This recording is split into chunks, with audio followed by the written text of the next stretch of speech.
Jangan lupa subscribe YouTube channel Metro TV News dan jangan lupa nyalakan notifikasinya. Anda kembali di Metro Pagi Prime Time. Pemirsa, pandemi COVID-19 tidak hanya membuat ekonomi Indonesia tumbuh negatif, namun juga menambah jumlah angka pengangguran. Berdasarkan survei Angkatan Kerja Nasional yang dilakukan Badan Pusat Statistik pada Agustus lalu, terjadi penambahan jumlah pengangguran sebanyak 9,77 juta orang. Pusat Statistik mengumumkan angka pertumbuhan ekonomi kuartal 3 tahun 2020 minus 3,49%. Sebelumnya pada kuartal 2 pertumbuhan ekonomi juga minus 5,32%. Resesi ekonomi terjadi apabila pertumbuhan ekonomi mengalami minus sebanyak 2 kuartal berturut-turut. Berdasarkan survei Angkatan Kerja Nasional yang dilakukan BPS pada Agustus lalu, tercatat terjadi penambahan jumlah pengangguran sebanyak 9,77 juta orang. Tetapi karena adanya COVID, pengangguran meningkat sebesar 2,67 juta orang, sehingga jumlah penganggurannya adalah sebesar 9,77. Jumlah orang yang bekerja mengalami penurunan 0,31 juta, pekerja penuhnya menurun 9,46 juta, pekerja paruh waktu dan pekerja atau setengah penganggur mengalami peningkatan sebesar 4,83 juta orang. VP Group Research Bank DBS Maynard Arif mengatakan, selain harus mempercepat penyerapan stimulus ekonomi, pemerintah harus menurunkan angka penambahan pasien COVID-19 yang saat ini masih tinggi. Yang penting adalah bagaimana kita bisa mengatasi pandemi COVID-19 ini dengan menurunkan jumlah angka kasus infeksi positif yang hingga kini masih relatif tinggi. Ini penting untuk dilakukan dalam jangka pendek, agar ekonomi bisa segera pulih.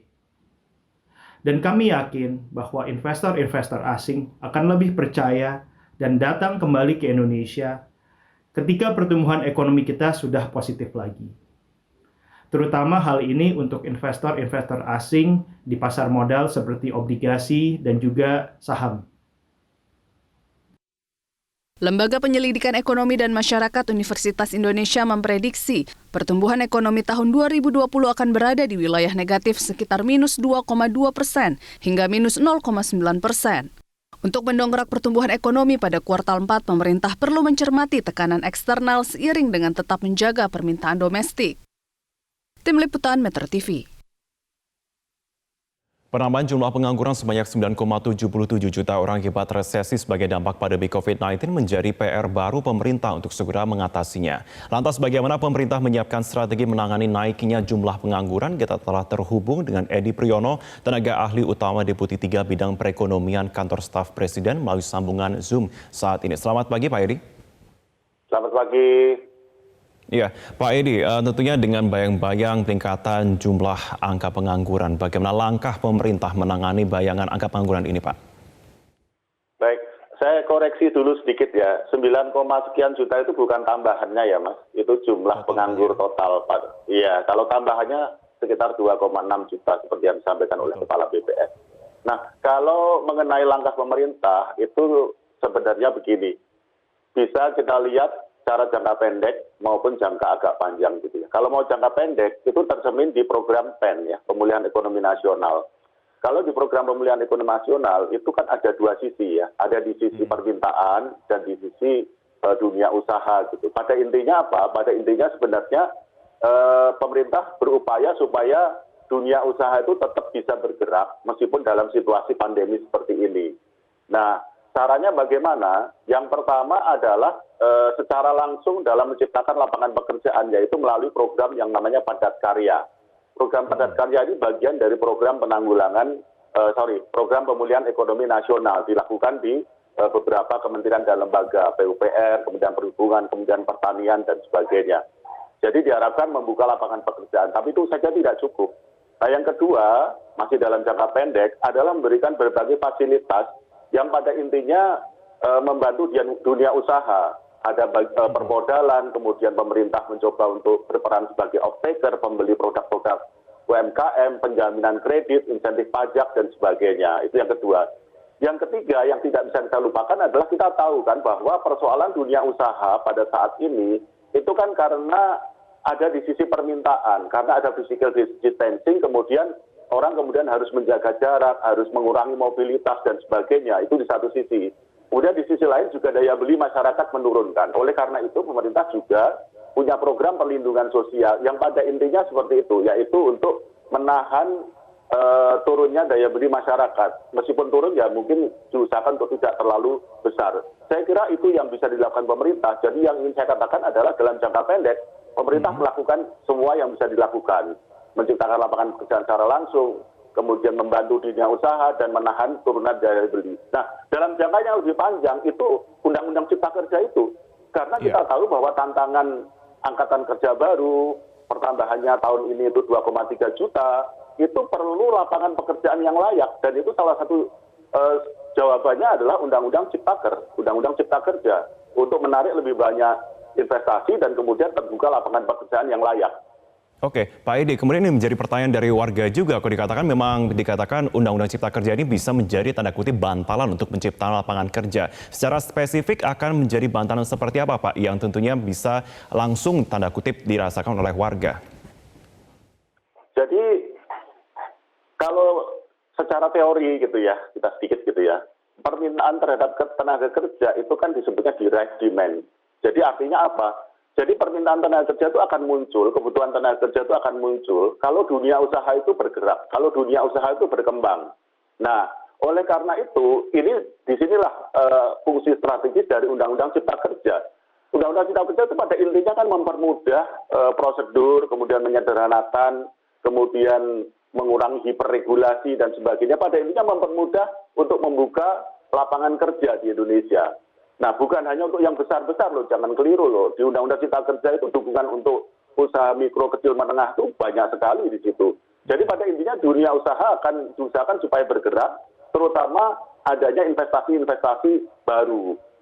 Ya, kita harapkan dari dalam negeri, tapi kalau dari dalam negeri tidak cukup, ya apa boleh buat, kita juga harus mengundang investor asing. Jadi kalau investasi bertambah, maka dunia usaha semakin marak, maka lapangan kerja akan terbuka dan itu yang nanti diharapkan akan dirasakan manfaatnya oleh masyarakat. Tapi sekali lagi, Undang-Undang Cipta Kerja ini kan bukan program jangka pendek ya. Jadi ya nggak kemudian hari ini disahkan, tahun ini kemudian dirasakan dampaknya.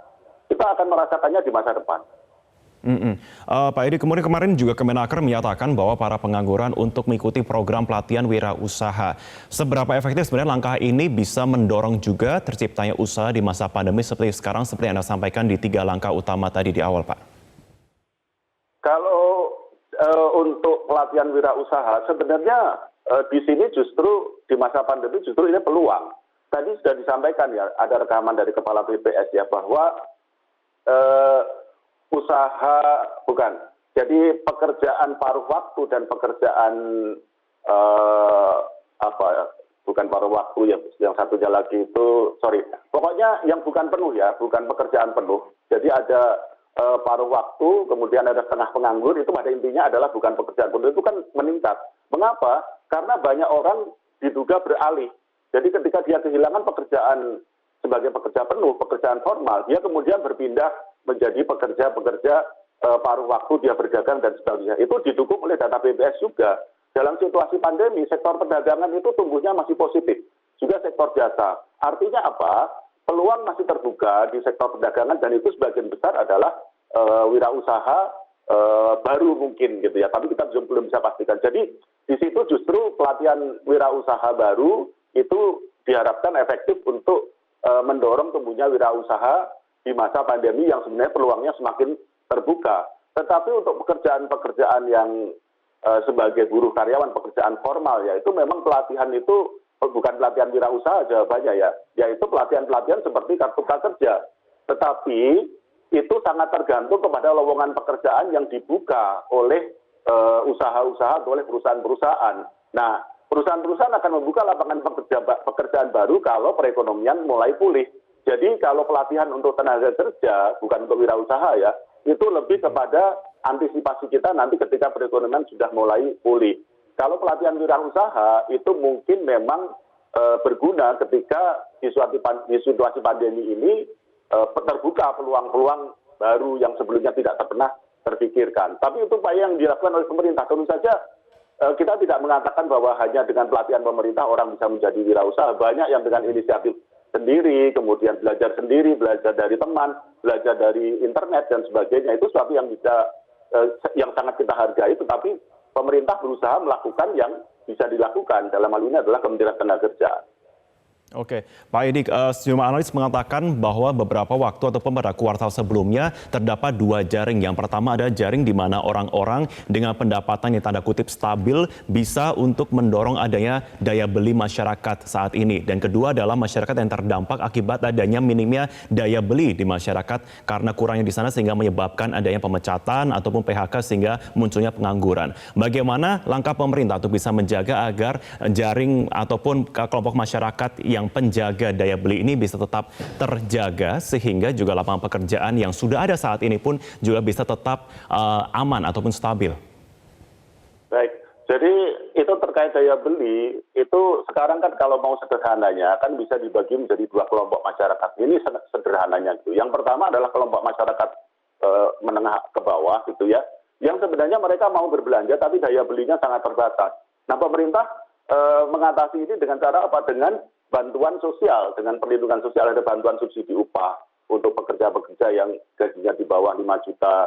Kemudian juga ada bantuan hibah ya, bantuan tunai ya. Ada juga bantuan non tunai dan sebagainya. Jadi untuk masyarakat menengah ke bawah, konsumsinya coba didorong melalui program bantuan sosial atau perlindungan sosial. Nah, kalau untuk menengah ke atas, tentu saja mereka tidak menerima perlindungan sosial. Nah, mereka ini sebenarnya orang-orang yang punya uang cukup banyak, tetapi tidak berani atau belum bisa berbelanja sebesar ketika sebelum ada pandemi. Nah, ini kan indikasinya jelas, tabungan di perbankan itu justru meningkat ketika dalam situasi pandemi seperti ini. Nah, yang dilakukan pemerintah adalah mendorong kelas menengah atas ini untuk berbelanja. Nah, caranya bagaimana? Selain dengan mendorong perdagangan atau penjualan secara online, itu sudah banyak inisiatifnya. Yang bisa dilakukan pemerintah adalah yang tadi disebut di awal tadi di pengantar, pemerintah harus bisa menegakkan protokol kesehatan. Ini sedang dilakukan oleh pemerintah. Jadi bagaimana menjaga jarak, bagaimana orang memakai masker, bagaimana orang mencuci tangan di pusat-pusat perbelanjaan, di perkantoran dan sebagainya. Harapannya adalah nanti ketika protokol kesehatan, protokol COVID ini bisa ditegakkan, maka kelas menengah ke atas ini tidak terlalu takut lagi ya untuk keluar, untuk berbelanja dan sebagainya, karena mereka yakin bahwa mereka akan relatif aman. Tetapi satu hal yang ingin saya sampaikan adalah tidak mungkin kita pada saat ini berharap situasinya seperti sebelum pandemi, itu tidak realistis ya. Yang realistis adalah kita mendekati saja itu sudah bagus. Nah, sehingga tadi yang seperti disampaikan, begitu dunia usaha sudah bergerak, maka PHK sudah bisa dikurangi, syukur-syukur ada rekrutmen tenaga kerja baru dan sebagainya, sehingga pengangguran tidak akan terlalu besar, kemudian daya beli meningkat karena penghasilan orang meningkat, usaha orang yang punya usaha juga penerimaannya meningkat dan sebagainya. Baik, Pak Edi Priyono, terima kasih untuk waktu dan juga pembahasannya pada Metro Pagi Prime Time kali ini. Terima kasih Pak, selamat pagi.